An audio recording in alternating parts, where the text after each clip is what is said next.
Hello everyone, welcome to the Scumdog's Kennel. I'm your host, Chris Williams, and in today's Cryptid Corner mini-episode, I have some incredibly odd tales. One story involves a giant manta ray that was witnessed, and another story involves these Soviet soldiers that were petrified. Let's begin with the first article. Giant 20-foot manta ray, or something else, circles boat at dawn off Key West. And we have to ask this, folks. Was it really just an animal, or was it perhaps some sort of bioship controlled by some other beings? Let's get into the article now. Just before sunrise off Key West, Florida, a group of seasoned treasure divers witnessed something that momentarily silenced a boat full of hardened seamen. What began as a routine pre-dawn fishing season during the so-called witching hour quickly turned into an encounter with a creature far larger than anything they had expected. The question is simple. Was this merely an enormous manta ray or something else cruising the deep? Let's get into this story now, hear exactly what the witnesses truly experienced. We are treasure divers based out of Key West, had taken the boat out for a late night to early morning fishing run. Anyone who spends serious time offshore knows there is a strange stretch between about 2 o'clock a.m. and 5:30 a.m. when the ocean feels different. The water is darker, heavier somehow, and actively beneath the surface can shift without warning. It was around 5 o'clock a.m. The sun was just beginning to break over the horizon, and the water was exceptionally clear. Our chum slick had started drawing in a variety of marine life, several large sharks cruising past the stern, keeping just below the surface. Other shapes moved through the glow beneath us. Suddenly, one of the guys shouted, "Look at the size of this manta ray on the port side." Almost immediately, another crew member yelled back, "Wait, I can see him on the starboard side too. He is wider than the boat." Now, everyone, I've said this before, that unlike river or lake monsters, the one place where actual beasts like this could exist is the ocean. And this manta ray sounds like the kind of creature that could actually exist somewhere out in, well, the ocean, folks. But what about you? Do you think that's really just an animal, or was it something else? We'll talk more about this as we get further into the article, but from what we heard already, this sounds like a true monster. So let's read further and see where the story goes from here.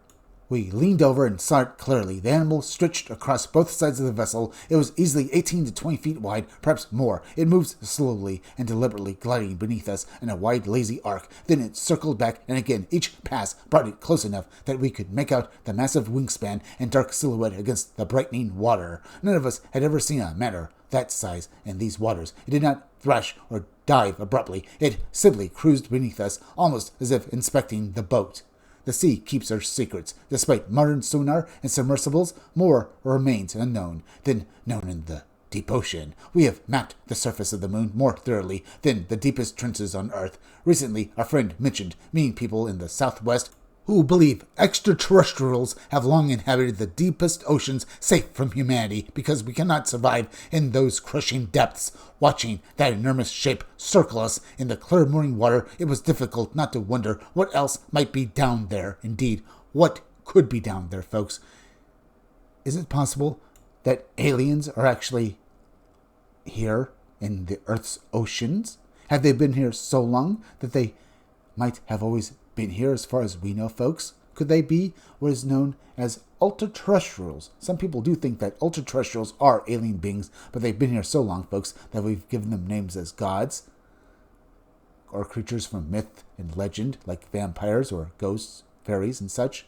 Maybe that's what they are. Either way, it's a startling idea. But let's move on to the next article now. Soviet soldiers allegedly turned to stone after 1993 UFO shoot down in Siberia. Let's read about how this very abnormal story came about, folks. How these alien beings, or maybe interdimensional entities, displayed such bizarre abilities, almost abilities that you would see literally from the Bible. I mean, literally, think of Lot's wife from basically from the Bible, folks, who turned back to look at the fury and power of God and turned to a pillar of salt, and you get the idea with this story here. But let's read on. In the early 1990s, as the Soviet Union was dissolving and classified files were quietly surfacing, a bizarre account began circulating in Eastern Europe. The claim was extraordinary. A military unit in Siberia reportedly shot down a UFO only to witness 23 soldiers turned to stone by the surviving occupants. Decades later, the story continues to resurface, often cited alongside a declassified CIA reference. But what exactly was documented, and how much of it can be verified? Let's get into the actual article now. According to a 1993 Ukrainian newspaper article that later appeared in a CIA archive file, Soviet troops participating in a training exercise in Siberia encountered a low-flying, saucer-shaped craft. The object purportedly hovered at a relatively low altitude over the unit before a decision was made to engage it with a surface-to-air missile. The missile allegedly struck the craft, causing it to crash nearby. From the wreckage, 5 small humanoid figures emerged. Witnesses described them as having large heads and black eyes, consistent with modern depictions of the gray type. The account claims the 5 beings moved close together and merged into a single spherical object. The sphere reportedly began emitting a buzzing or hissing sound, growing brighter and larger before detonating in a brilliant flash of white light. At that moment, 23 soldiers were said to have instantly transformed into stone pillars. 2 servicemen survived, allegedly because they were partially in shadow and less directly exposed to the blast.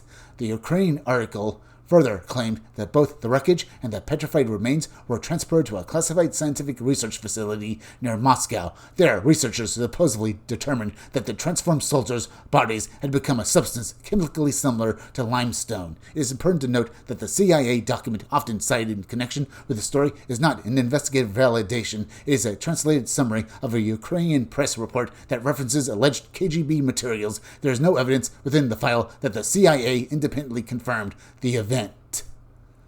So literally, folks, we have to take this story with a grain of salt, because it was most likely disinformation, probably disseminated by the old Soviet Union, or maybe by someone else. Either way, it is very interesting, folks, because a story of aliens actually petrifying people with some sort of death ray-like device, or maybe power, is interesting. But there's also another thing to consider as well, folks, that these types of UFO stories were being recorded by the Soviet Union and not as just disinformation. So let's look at this brief little story here as well. The null-check jellyfish object, February 13th, 1989. One documented entry describes a February 13th, 1989 sighting of a null-check in southern Russia. Witnesses reported a large aerial object with a jellyfish-like appearance hovering for more than an hour before disappearing. The case demonstrates that unusual aerial phenomena were being logged in official channels, even if conclusions were rarely made public. Because the Soviet Union didn't want people to think about such things, folks. They basically wanted people to think about Soviet Russia and being a good Soviet citizen and basically being part of the collective. The idea of aliens visiting Earth really disrupted that idea, folks, and frightened those in power. And the fact that they probably worried that maybe these entities were going to invade or something. Because I guess dictators would have to basically worry about things they don't understand, folks, when they have real proof that indeed something is going on. But at the very least, folks, these stories were being taken seriously and being gathered by the Soviet Union and being taken seriously, much like basically the way the CIA and other, alphabet agencies in the, U.S.